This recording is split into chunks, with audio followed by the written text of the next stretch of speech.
ನಮಸ್ಕಾರ ವೀಕ್ಷಕರೇ, ಸಮಸ್ತ ರೈತ ಬಂಧುಗಳಿಗೆ ವಂದನೆಗಳು.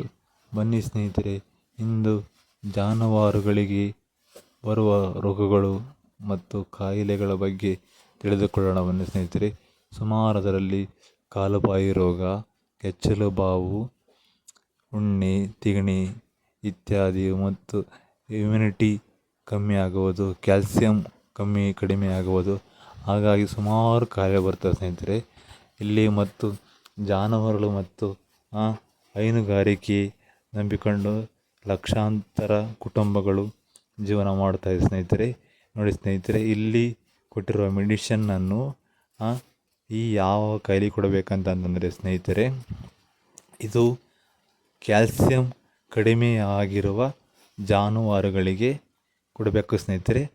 ಕ್ಯಾಲ್ಸಿಯಂ ಕಡಿಮೆ ಆಗುವ ಜಾನುವಾರು ಹೆಂಗೆ ಗೊತ್ತಾಗುತ್ತೆ ಅಂತ ಅಂದ್ಕೊಂಡ್ರೆ ಸ್ನೇಹಿತರೆ, ಅದರ ಮುನ್ಸೂಚನೆ ಲಕ್ಷಣಗಳು ಸ್ನೇಹಿತರೆ, ಅದು ಫಲಕ್ಕೆ ಬಂದು ತುಂಬ ಆಗಿದ್ದಾಗ ಅದು ಏಳಲು ಕಷ್ಟಪಡುತ್ತದೆ ಸ್ನೇಹಿತರೆ. ಮತ್ತು ಹಾಗೆ ಫಲ ಬಂದು ಈದ ಮೇಲೆ ಮತ್ತು ಏಳಲು ಬಲು ಕಷ್ಟಪಡುತ್ತದೆ. ಆ ಸಮಯದಲ್ಲಿ ಸ್ನೇಹಿತರೆ, ಆ ಕ್ಯಾಲ್ಸಿಯಂ ಕೆಳಗೆ ತೋರಿಸಿರುವಂಥ ಮೆಡಿಷನನ್ನು ಹಾಕಬೇಕು ಸ್ನೇಹಿತರೆ. ಹಾಕಿದ ನಂತರ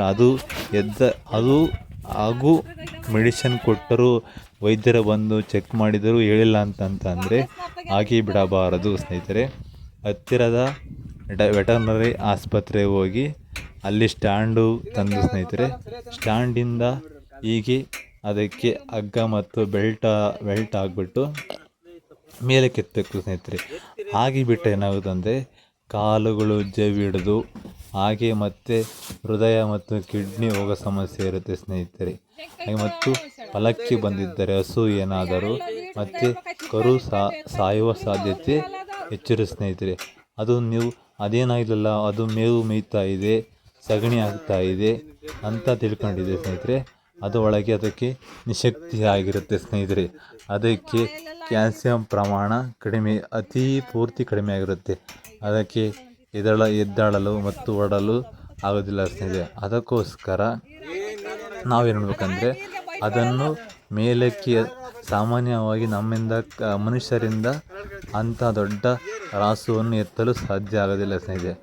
ಅದಕ್ಕೋಸ್ಕರ ಬೆಲ್ಟು ಮತ್ತು ಆ ಮಿಷಿನಿನ ಸಹಾಯದಿಂದ, ಸ್ಟ್ಯಾಂಡಿನ ಸಹಾಯದಿಂದ ಬೆಲ್ಟ್ ಹಾಕಿ ಮೇಲಕ್ಕೆ ಎತ್ತಿ, ಹಾಗೆ ಸ್ನೇಹಿತರೆ ಅದಕ್ಕೆ ಪ್ರಥಮ ಚಿಕಿತ್ಸೆ ಮತ್ತು ಆ ಜವ್ ಹಿಡಿದಿರುವಂತಹ ದೇಹಕ್ಕೆ ಅದನ್ನು ನಾವೇ ಸ್ನೇಹಿತರೆ 10 ನಿಮಿಷ ಕೂತಲ್ಲಿ, ಒಂದು ಹಾಫ್ ಆನ್ ಅವರ್ ಕೂತ್ಕೊಂಡಿದ್ರೆ ಮತ್ತು ಕಾಲು ಜವ್ ಬರೋದು, ಸೊಂಟ ನೋವು ಬರೋದು ಇತ್ಯಾದಿ ಕಾಯಿಲೆ ಬರುತ್ತೆ.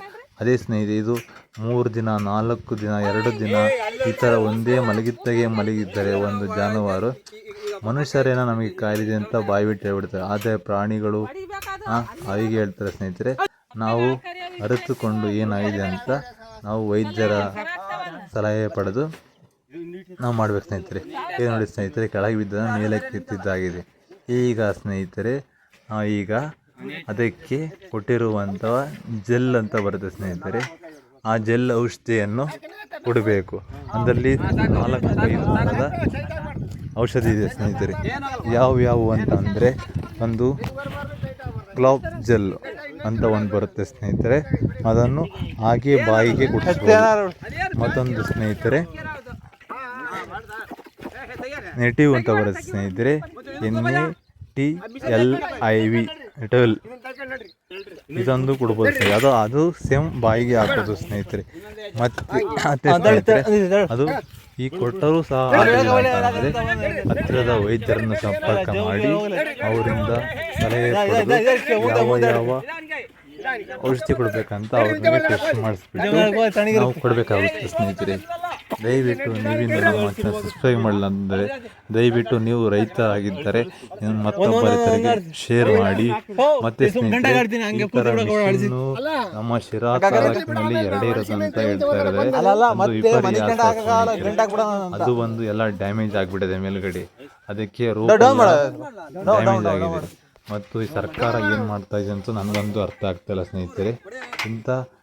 ಈ ನಮ್ಮ ಕರ್ನಾಟಕದಲ್ಲಿ ಅತಿ ಹೆಚ್ಚು ಹಾಲು ಸರಬರಾಜು ಆಗುವ ರಾಜ್ಯ ನಮ್ಮದು.